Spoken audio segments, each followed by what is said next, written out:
Hello and welcome to a discussion with, I'm Brett Poirier, your host today. Today I have a very special guest. They are the president of the Medfield Foundation. It's a 501c3 nonprofit organization here in town. I think it's one of the things that really separates Medfield from a lot of the communities that surround us. It's something that enables volunteerism and giving, and I'm really excited to welcome Evan Weisenfeld. Thank you so much for having us today. My pleasure. I'm really happy to be here. That's awesome. It's such an awesome organization. Like I said, 100% volunteer organization, and it enables volunteerism. It really is something that allows people to give back. So I really think the Medfield Foundation is something special here in town. Yeah, thanks. I've been involved for about 10 years now, and it's something that I'm really passionate about, and a lot of people in town are. One of our big things is really trying to improve awareness, and so I appreciate the opportunity here to talk to you a little bit about what MFI does. Yeah, it's fantastic. The website's great. A lot of information on the website that you have. We'll have the information of how to get there on the screen. But one of the things I wanted to talk about was actually it's your 20 years coming up this June, which is fantastic. Just a lot of time that you've given towards the town. Can you tell me a little bit of the 20 years of Medfield Foundation, and obviously how much money you've actually raised through Medfield Foundation? Yeah, so in the 20 years we've raised a little over $3.3 million that directly benefits and goes back to the town of Medfield. Medfield Foundation was founded at that time as a way to generate private funds to help support public need. So the idea being, how can we keep taxes lower? How can we still continue to build a great community? I mean, that's our tagline, building community. And it's all about making Medfield a better place to live for all the residents. So we've done a lot of things over the years. We've had programs and services and lots of things I'm sure we'll talk about. But that $3.3 million is done through lots of different initiatives and some very, very generous people in town that we really couldn't have been doing this without them.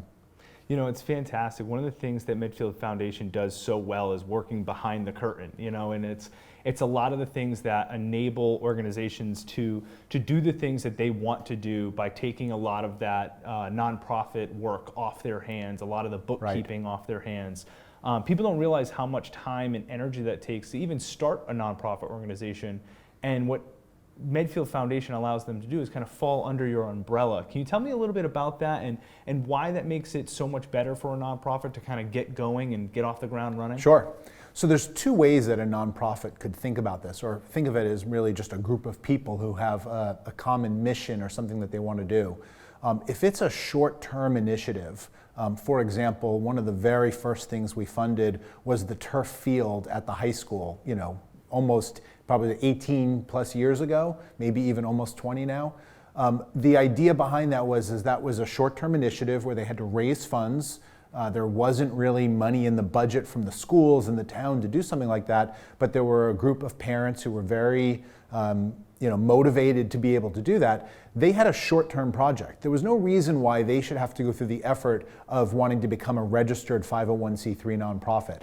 The amount of paperwork and tax filings and administrative burden would really be something that would sort of overwhelm a small group of people when they really wanted to focus on their mission, and that mission was to raise money. So by becoming part of the Medfield Foundation, we call them initiatives, by becoming an initiative, they have the ability to be under our nonprofit umbrella. And that means that all the money that's donated comes to us, and it's earmarked specifically for their cause or their initiative.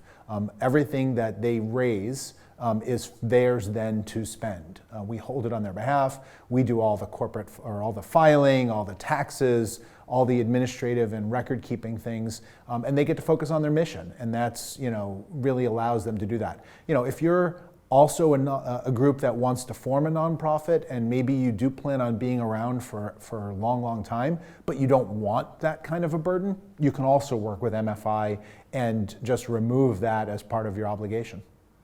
So one of the things, I work with a few of the different organizations that MFI actually oversees, things like MCAPP, the Medfield Coalition for Suicide Prevention, and obviously MFI has a lot more, but one of the things that makes it so easy is, like you said, it's that getting off the ground, being able to take those burdens off your plate. But what are some of the groups, what are some of the other groups that MFI oversees? I mean, obviously, like I said, MCAPP, Medfield Coalition for Suicide Prevention are two that I'm involved in, but what are some of the other ones that? Sure, and I would hardly say that we oversee them. I just want to be clear, these groups do phenomenal work and they're really in charge of themselves. What we are is sort of the support. So the groups that we support, one of the great ones is the Medfield Rail Trail, Friends of the Medfield Rail Trail. They're trying to build that in town. We've helped them facilitate raising funds to be able to go out, and I believe they will be starting construction probably here this spring to be able to build that. Another one that's a great one is the grist mill. The grist mill, as people know in town, is looking to refurbish, and they've done some great work over the years, and they're in the middle of a fundraising campaign right now to install a turbine. So we work with them. We work with the Peak House Heritage Center, I think is the new official name. So we work with the Peak House. We work with a number of different organizations that support the town in a number of different ways. But it's all about giving back to the community.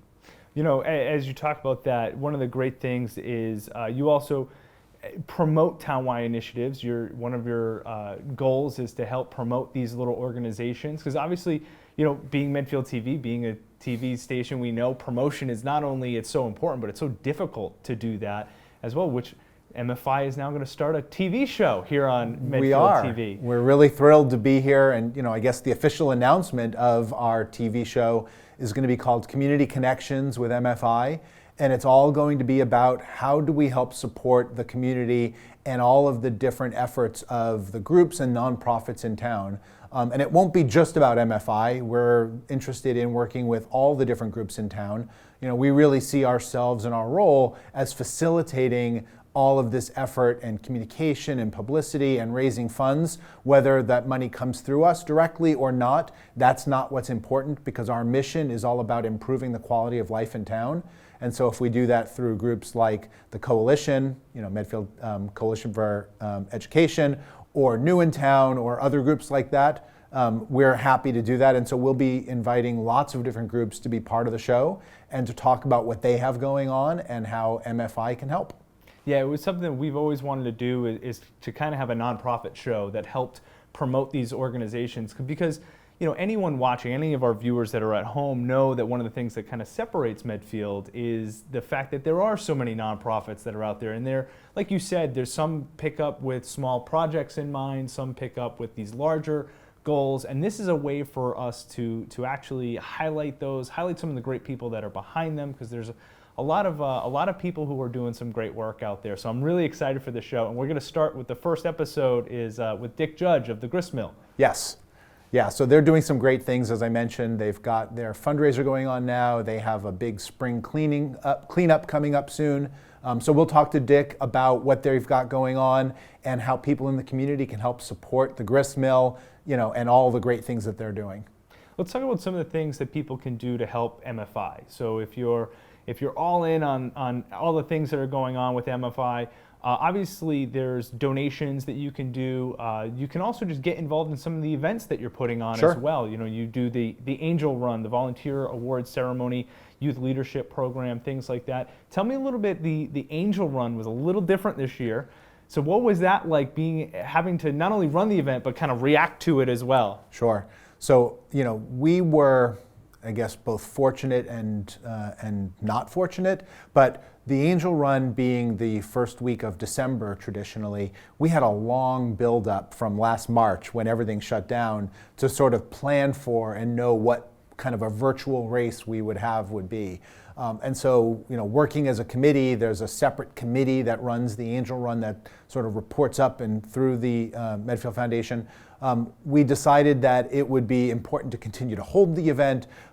We wanted to do something that tried to use the official course, but we really had to be careful to make sure we were promoting physical distancing and allowing us to keep the spirit of the race alive. Most importantly, it's about the funds that are raised. All the money that's raised through the Angel Run actually gets turned back around and is given back to the community to support people in need. And we've raised over the years, probably hundreds of thousands of dollars that have then been given to those people in need.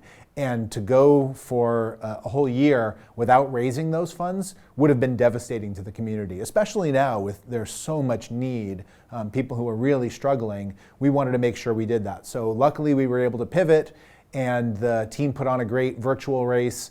We had decorations that went up at different times throughout the week. We had it sort of over about a 10-day period just after Thanksgiving, and people posted pictures of themselves and tagged themselves. We still had shirts that were mailed directly to people. This way, there was no touching involved, or everything was all done very distant. So, it turned out to be a great event. We were able to raise close to the amount of money that we needed to. We also had an annual appeal that went out this past year. It was our first year doing an annual appeal. Now we're calling it an annual appeal because it will be annual, where we were able to raise some additional funds, and that helped make up for that difference. So we were able to fully fund the money that will go to support people in need. And one of the things that you did that was so great was recognizing immediate needs that were going on. You started a COVID-19 I don't know if it was, you kind of explaining it to me a little bit before, whether it was a Medfield Foundation initiative or if it just became, hey, we're all really good at this, let's all point our focus in one direction. But tell me a little bit about what you've done for COVID-19. Yeah, so one of my co-board members, Abby Marble, who's one of the founding members of MFI, along with Pete Peterson, but Abby and I sort of got together and talked early on that we would benefit by creating this Facebook page that's for all around COVID-19. So the two of us started that. It's sort of become the go-to resource in town for anything that's sort of COVID-19 information and support. And we really wanted that to be a place that people could go to. Early on, it was about the idea of, if you're in need of something, post a message and we'll make sure we find somebody to help you. And then it really became about lots of other information and discussion and other things. But we were able to turn that Facebook group then into a fundraising opportunity, and then through MFI raise funds to help support people in need, specifically related to COVID-19. Luckily we have the benefit of working with a lot of the people through Medfield Outreach, trained social workers who are able to then tell us how to best deploy that money, who really needs it. And so between our Public Need Fund, which is where the money for the Angel Run goes, and the COVID-19 Fund, we've again raised a lot of money to help support people this past year and continue to be providing funds for those people who are impacted, who find themselves out of work and don't have the support they need. They're going to miss a rent payment and maybe become homeless. An unexpected expense that would just be the kind of thing between barely making it and not making it at all. That's where that money comes in, and it's through the generosity of our local town members that have really made that possible. That's such fantastic work that, I look at the Medfield Foundation and the ability that it has to react and help where it needs is pretty incredible. How can people, they're hearing this story, how can they donate? Where's the best place that someone can go if they wanted to donate or get involved? Sure. So we're always looking for volunteers. We have a fairly good-sized board, but we've also added board members. We just recently added 3 new board members. So that's an opportunity to get involved. We have various committees that people can work on. We have an endowment that we've created for the town. We call it the Medfield Foundation Legacy Fund. We are looking for people who are interested in getting involved in being on that particular committee. We have the Angel Run, we have our youth leadership program, we have the volunteer awards, we have a summer camp fund that we do. So there's lots of ways to get involved in a lot of the MFI programs. So anybody can volunteer for any of those. In terms of donating, the best way really is to donate through our website. That's medfieldfoundation.org/give. But we also are available. People can send in a check. Our address is on our website. People can even do planned giving. I mean, that's one of the things that we see as probably the greatest single opportunity for Medfield. If you think about where we are in our mission for helping to keep Medfield a great place to live, the planned giving is the opportunity for somebody to really make an impact. And it actually happened fairly recently where somebody did a gift in their will to the grist mill. And that was all done and facilitated again through the Medfield Foundation as the umbrella 501c3. So for people who are looking to make a significant impact, they've lived in the town for a long time, they've benefited from all the things that have happened from generations past, and are looking to make an impact in the future, including the Medfield Foundation in your will, or doing a planned gift or something that goes to our endowment. Those are the ways that are going to really make a meaningful impact. For anybody else who doesn't have those means and they're just looking to make a donation, any donation, no matter how big or how small, is welcome. And obviously people can make a general donation, but also on your website, which I thought was really great, you don't see this too often, is people can plan where they want to donate. Specifically say, I want to donate towards this cause. I thought that was a really nice touch as well. Yeah. The other thing that I guess I want to reinforce is that because we are a 100% volunteer group, we don't take any of the funds that we do. There's a 1% administrative fee, which if you ever do any research on nonprofits and their expense ratios, 1% is probably the lowest expense ratio maybe ever. And that's because our goal is to put as much of the money back into the initiatives of those groups as possible. So we keep it to the bare minimum, and we use it for things such as our insurance and our auditor and some of the bare minimum costs that we do. Otherwise, everything that we do is all volunteer driven. If I'm someone who wants to get involved, what are the skills that you're looking for? What are some of the things that, hey, I can do this or I can do that? What are some of the things that someone should be looking for to help out? Sometimes all it is about two hands and a willingness to contribute. But we're always looking for people who maybe have a particular skill set. If you're really good at financial things, there's always an area where we can use help for that. If you're really good at fundraising, we can always use that help. If you're looking to do sales and develop partnerships or drive sponsorships, that's help we could use.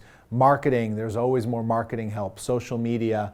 And then as it relates to a number of our initiatives and our committees, for the Angel Run, for example, I know one of the jobs that's open soon is for registration. And it's really helping to coordinate how does registration happen. So there are lots of different jobs in the different committees as well. What are some of the things coming up that you're looking forward to? What are some of the things that Medfield Foundation, obviously we live in a time right now that's changing day by day and hour by hour, but what are some of the things that you guys have coming down the pipe? Sure. One of the things that we're excited about is that we're getting ready through our legacy fund, which is our endowment, to actually do a second round of grant requests.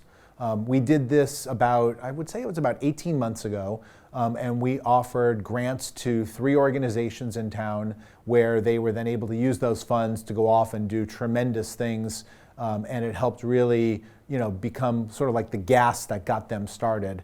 We're looking to do that again. We're going to be opening this up and offering groups in town the ability to apply for a grant from our endowment as a way to, again, help support the town and what its needs are. So that's something that we're looking to do probably late spring, time frame, late May, early June maybe. Of course, we're this year, due to COVID and everything that's going on, we've had to postpone our volunteer awards. It's something that we're a little sad about because it's now 2 years in a row that we've been unable to do it. But next year, we're looking to do the volunteer awards again. And that's really all about recognizing people who give back to the community, recognize and support volunteerism. And it's not just about the winners. The best part of that event is really hearing the stories of all the people that are nominated, and really hearing about the things that they're passionate about. So that's something that we're really excited about. Our youth leadership program is going to be recruiting new high school, it's actually rising 8th graders who are going into 9th grade who are interested in becoming Medfield Foundation youth leaders as part of our youth leadership program. So if you've got kids or grandkids that are in that age range and they're looking to volunteer and learn about volunteerism and really learn what it's like to be a leader, it's a great opportunity for them. So, those are a lot of the things that we have going on. We're always raising money for our endowment. That's a big part for us. We recently kind of went off on our own, and we're now running the money through ourselves through a new investment manager, and trying to continue to raise those funds. But those are the things that we're focused on right now. That's great.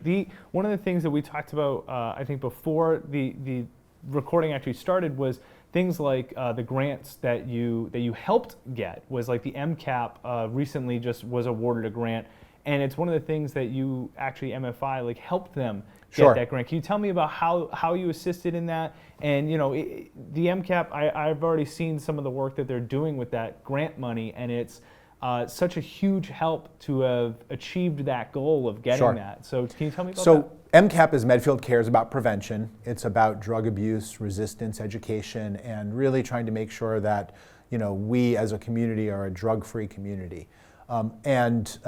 The group that was involved in MCAPP and the Medfield outreach team, which is very, very much hands-on running that, for a couple of years they kept applying for a federal grant to be able to get this money to be able to hire somebody to be dedicated to the town and support this drug abuse resistance education.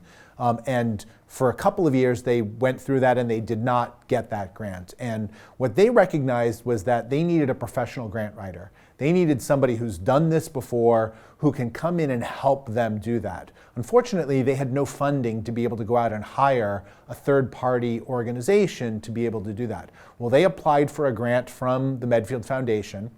We awarded them the money to then go out and hire this official grant writer. So our grant helped facilitate another grant, and that grant is $625,000 over 5 years to be able to fund the salary of somebody to be dedicated to the town and to put on some of these amazing programs that they have going on.